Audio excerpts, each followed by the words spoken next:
एक नीली सुबह थी और ठंडी हवा से हल्की सिहरन महसूस हो रही थी।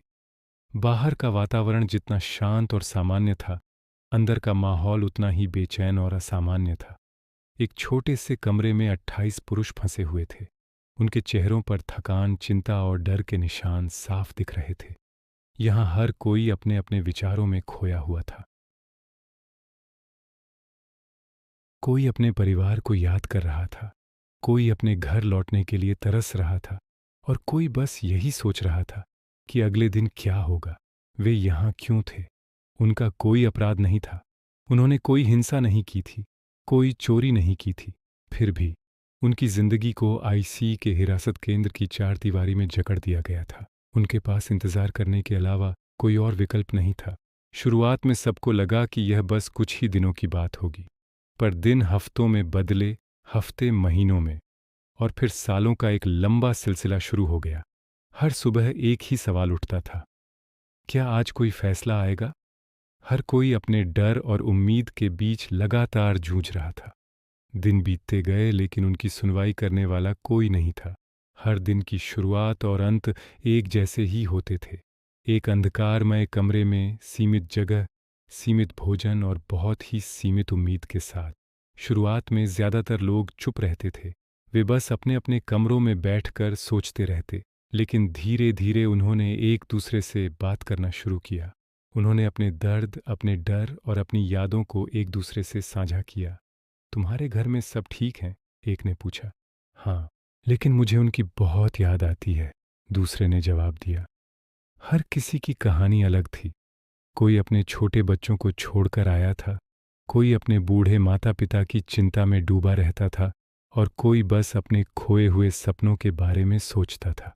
अब तो उनके सपनों में भी वही चारदीवारी दिखाई देती थी।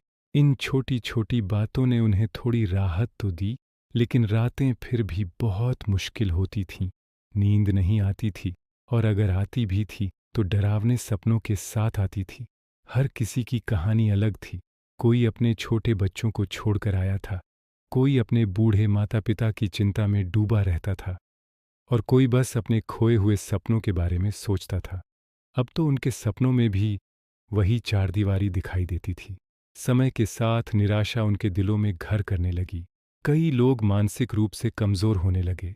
वे रात में रोते, बार बार डर के सपने देखते और सुबह उठते ही वही सवाल उनके सामने खड़ा होता, आज क्या होगा?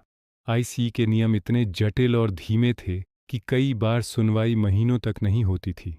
ऐसे में 28 पुरुषों का सालों तक इंतजार करना उनकी मानसिक शक्ति और धैर्य की एक कठिन परीक्षा बन गया। लेकिन उनका हौसला कम नहीं हुआ।